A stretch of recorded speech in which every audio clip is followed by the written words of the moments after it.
Welcome back. With us right now is Dan Oweiler from Sterling Financial Advisors. Dan, always good to see you. Good to see you. Nice Halloween bow tie. Thank you very much. I can, can only wear it for about a month, and then it goes. I was going to say there's a certain period of time you can wear that. Yes, then it goes back into the archives.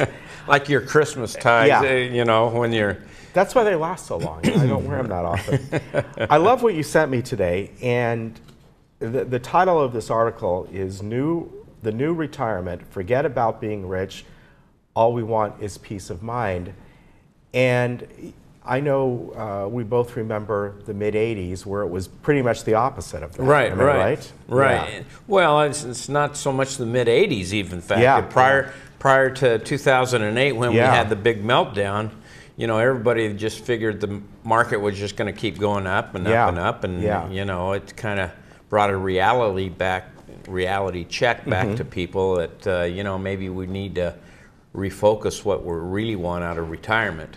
Right. They did a survey in there, and I think if my memory serves me correctly, one out of let's see, I don't know, under age 45, their goal is now not so much to get rich, but it's to have peace of mind in retirement. Yeah, 7 to 1. 7 to 1. Yeah, I knew it's 7 to 1 or something. Yeah.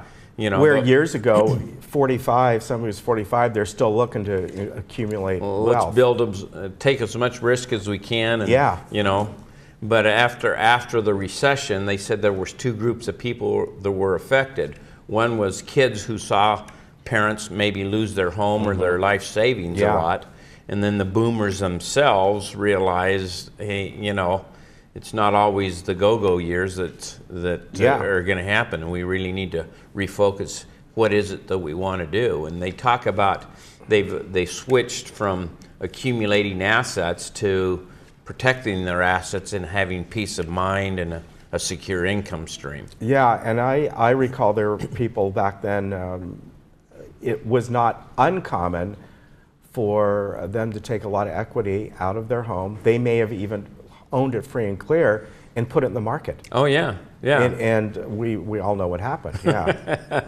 Yeah, we know what happened, and there was a lot of advisors that were doing seminars doing that. Don't lock up your equity in your home, and take it out, get it working for you. We can get you 10 or 12% a year, and and they ended up going through a very sad experience. The other thing that I had clients that were planning on retiring in 2007, 2008. Market crashed, and then they had realized I've got to work another 4 years to get back to where I was. And after the crash of 2008, it actually took 6.5 years just to get back to where they were prior to the crash. Now it's kind of gone a little bit higher, which is great. I don't know how long it's going to last, to be honest with you, but as I sit down with people, the number one thing is, do I have enough money to last me the rest of my life? And how do I go about maybe transitioning from accumulation into protection? The protection mode has become much more critical to them. And of course, with the protection mode, the people who maybe were looking at this differently have to change their mindset and saying, well, we're not going to be getting that 10 and 12%, but we might be getting 3, 4, 5, 6%, but we're not having to worry about it. I've talked to people over that time, and I tell people if you're looking to still get 10, 12% a year, you got to take a lot of risk. And at this stage in your life, the what I call the tools or the investments we use getting to retirement are different than the investments we use getting through retirement. Right. And that's sometimes a challenge for people, because change for people at this age in their lives, it's very difficult. The older we get, the less change we like. And unfortunately, we've had mutual funds and stocks and everything all through that.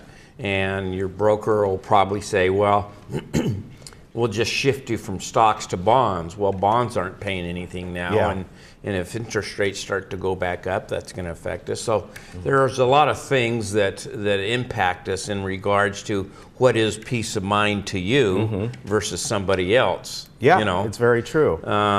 Health and family sometimes becomes much more important than how much money I accumulate. Yeah. You know, I like this one statistic in this article here.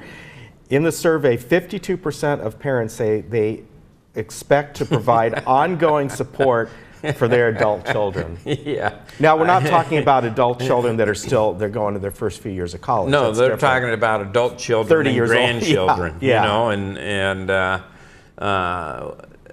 and we like to be altruistic or with our kids and everything, you know, and I have kids living in this area, and the number one thing is how do we get them into a house? Yeah, you know, it's not like what it used to be. It's not what it used to be, and if we want our kids to be living around us or whatever it is, a lot of times we've got to help them get into that house. But I saw the same thing, and it's just going to be a matter of our budget. We're going to help kids and grandkids, you know, and if we're in a position to do that, that's great. You know, I would hope to be in a position to maybe help grandkids through college so they don't have a lot of debt coming out of college. But, you know, I've always said, don't give away your money until you know you're not going to need it. There you go. You know, sometimes parents will give money away or pass it on to kids or grandkids, and then they find out that maybe they shouldn't have done that.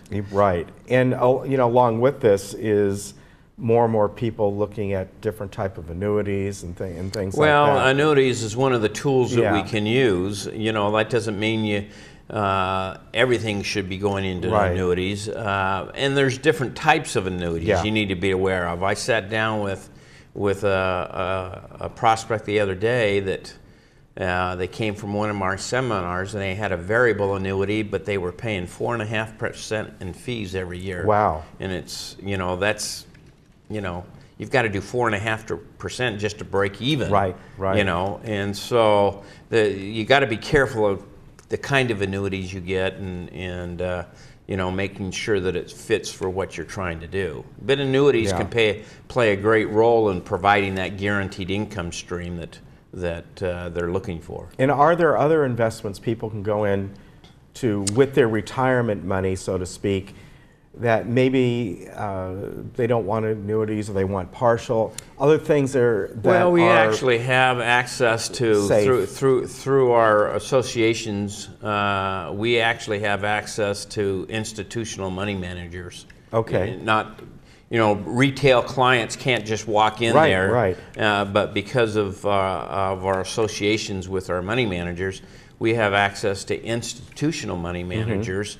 And they have different platforms ranging from aggressive growth all the way down to, you know, diversified income.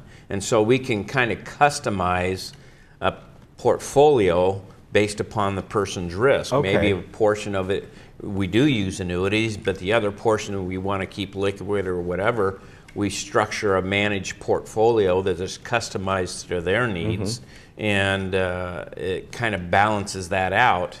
And becomes a good opportunity for them to reduce their risk, but still have a nice income stream. Okay, and as you have said many, many times, everyone is different. There's no one thing that fits everyone.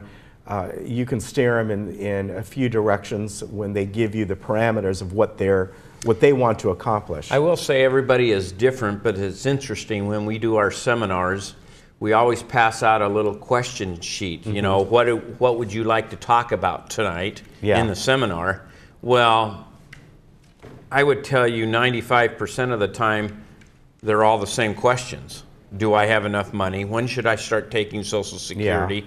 How do I take my required distributions? Everybody's different, but they all seem to have the same questions. You know, and so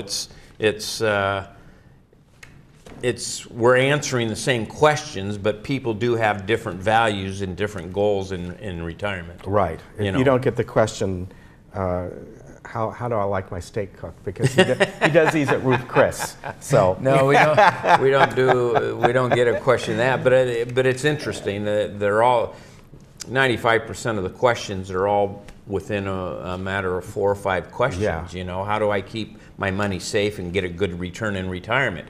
Very tough right now because interest rates are so low. Right. So we've got to do a lot of planning and structuring that, using some annuities, some managed money, and it seems to work.